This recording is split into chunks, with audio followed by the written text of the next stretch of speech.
Hi guys, good afternoon. So இது serial review பார்த்தலாம். அதுக்கு முன்னாடி நம்ம சேனலை சப்ஸ்கிரைப் பண்ண மறந்துடாதீங்க. லைக் பண்ணுங்கள், ஷேர் பண்ணுங்கள், கமெண்ட்ஸ் பண்ணுங்கள். என்ன கைஸ், ஒரு வாரமாக கோயிலை போட்டு அறுத்துக்கிட்டே இருக்கிறாங்க. பரிகாரம் பரிகாரம் ஐய. ஐயோ சாமி, முடியலப்பா முடியல. திங்கக்கிழமை ஆரம்பித்து வியாழக்கிழமை வரைக்கும் பரிகாரத்தை கொண்டு வந்துட்டாங்க. அப்பா சாமி. கைஸ், நீங்கள் எனக்கு நேற்று கமெண்ட்ஸில் ஒருத்தவங்க, ஆனால் நிறைய பேர் கமெண்ட்ஸே பண்ணுறதே இல்லை. பார்ப்பேன், கமெண்ட்ஸ் வரலைன்னா வீடியோவை நான் ஸ்டாப் பண்ணிடுவேன், அவ்வளோதான். அது என்ன கேஸ், யாரையாவது திட்டி போட்டால் மட்டும் கமெண்ட்ஸ் பண்ணுறீங்க. நார்மலாக ரிவ்யூ பண்ணி போட்டால் ஒருத்தர் தான் கமெண்ட்ஸ் பண்ணிக்கிட்டே இருக்கிறாங்க. அந்த ஒருத்தருக்கு மட்டும்தான் இப்போ நான் வீடியோ போடுற மாதிரி இருக்குது.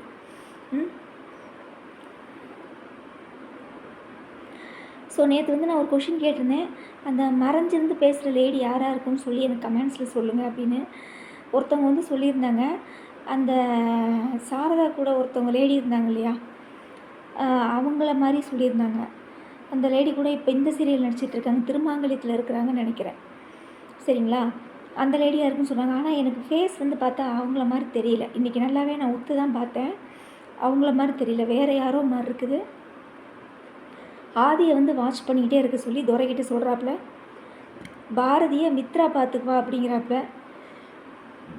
அப்போ மித்ராவுக்கும் இந்த அம்மாவுக்கு என்ன சம்மந்தம்? மித்ராவே வந்து என்கிட்ட நேரடியாக பேசுவா அப்படிங்கிறாங்க.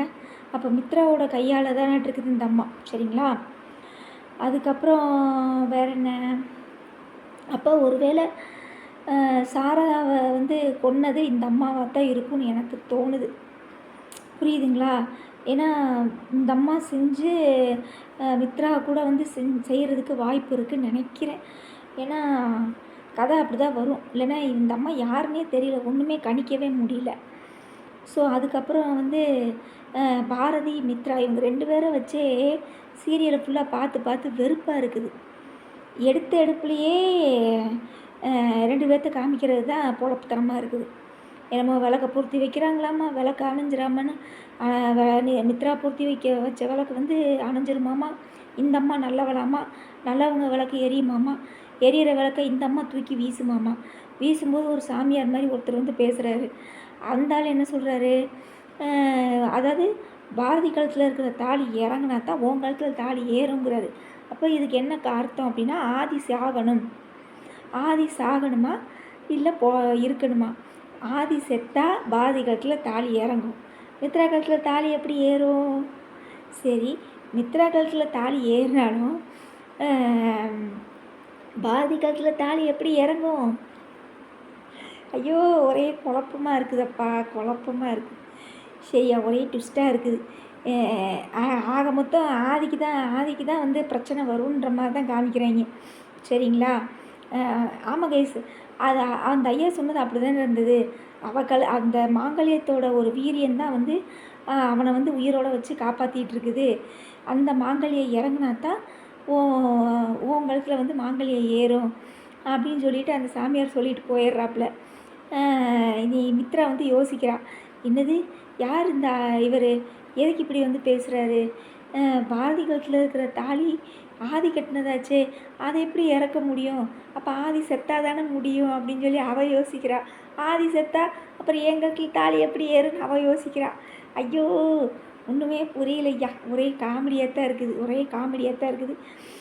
அப்புறம் வேறு என்ன கேஸ், ஒரு வழியாக தவளையை வந்து காப்பாற்றிட்டாப்புல. ஃபஸ்ட்டு சீனே அதுதான். ஓகே, வேறு என்ன, இதில் ரிவ்யூ பண்ணுற அளவுக்கு கண்டென்ட் எதுவுமே இல்லை. ஒரு வழியாக பூச்சட்டியை வந்து கையில் க்ரீமை போட்டு பூச்சட்டி எடுத்துட்டாப்புல. ஆணி செருப்பும் போட்டு நடந்தாச்சு. நீ என்ன நடக்க போகுதுன்னு தெரியல, வெயிட் பண்ணி பார்ப்போம். ஓகேங்களா, ஸோ நாளைக்கு என்ன நடக்க போகுதுன்னு தெரியல. இந்த 2 நாள் தான் இருக்கா. ஒரு வழியாக இன்றைக்கே வந்து பரிகாரத்தை முடிச்சு வீட்டுக்கு போக சொல்லிட்டார் சாமியார். இந்த 4 நாளாக திங்கள் செவ்வாய் புதன் வியாழன், இந்த 4 நாள் பார்த்திங்கன்னா கோயிலை வச்சே தான் எபிசோடு எடுத்திருப்பாங்களான் இருக்குது. நீ நாளைக்காவது வேறு மாதிரி எடுத்தால் நல்லாயிருக்கும். சனிக்கிழமை எப்படி இருக்க போடுதுன்னு தெரியல, வெயிட் பண்ணி பார்ப்போம். ஸோ மொத்தத்தில் இந்த அம்மா யார், சீக்கிரம் இதுக்கு வெளியில் கொண்டு வாங்கப்பா, எங்களுக்கு ஒரே மண்டையை பிச்சுக்குது. சரி, இந்த அம்மா யாராக இருக்கும் அப்படின்னு சொல்லி யோசித்து மண்டையை ஒரு மாதிரியாது. சரிங்களா, ஓகே கேஸ், வேறு என்ன? ஆனால் மித்ராவோட ஃபேவரான ஆளுன்னு நினைக்கிறேன் நான் இந்த அம்மா. ஏன்னா மித்ரா வந்து பாரதியை பார்த்துக்கோ அப்படின்னு சொல்கிறா பார்த்தீங்களா. அப்போ எனக்கு தெரிஞ்சு மித்ராவுக்கு தெரிஞ்ச ஆளாக தான் இருக்கணும். அப்படி இல்லை அப்படின்னா சா நான் இப்படி கூட யோசித்தேங்க, யாரும் சிரிச்சிடாதீங்க. ஒருவேளை ஆதியோட அம்மாவாக இருக்குமோ அப்படின்னு. ஆதியோட அம்மா தான் செத்து போயிட்டாலே, இவன் தானே போய் காசிலேயே போய் அந்த இதை கரைச்சிட்டு வந்தான் ஆஸ்தியை அப்படின்றப்ப இது யாராக இருக்கும்னு யோசித்தேன். ஒன்றுமே பிடிப்படலை. சரி, இனிமேல் இன்றைக்கி உங்களுக்கு தெரிஞ்சால் கமெண்ட்ஸில் சொல்லுங்கள், ஓகேங்களா? ஓகே, மற்ற சீரியல் கார்த்திகை தீபம் மறுபடியும் சந்திராவோட ஆட்டம் ஆரம்பம். இப்போ அதாவது ஒருத்தவங்க கமெண்ட்ஸ் பண்ணியிருந்தாங்க, அதாவது இந்த ப்ரோமோ ப்ரிவியூ போடுவாங்க இல்லைங்களா, அதில் கீழே கமெண்ட்ஸில் ஒருத்தவங்க சொல்லியிருந்தாங்க, இதுக்கு கார்த்திகை தீபம் வைக்காதீங்க, சந்திரா தீபம்னு வைங்க அப்படின்னு சொல்லி. அந்த மாதிரி தான் இருக்குது. இந்த சந்திராவுக்கு தான் தூக்கலாக இருக்க மாட்டிருக்கு. எல்லா நடிப்புமே, எல்லா ஸ்கிரிப்டுமே அவளுக்காக எழுதப்பட்ட ஸ்கிரிப்டாக தான் இருக்க மாட்டிருக்குது. பாருங்கள், ஃபஸ்ட்டு மயில்வானத்தை அடித்து துவம்சம் பண்ணிட்டா. அடுத்து இப்போ ரோஹிணி மாசமாக இருக்கிறத கண்டுபிடிச்சிட்டா. இனி வீட்டில் இதை வச்சு ஒரு ரகலை பண்ண போகிறான். சரிங்களா?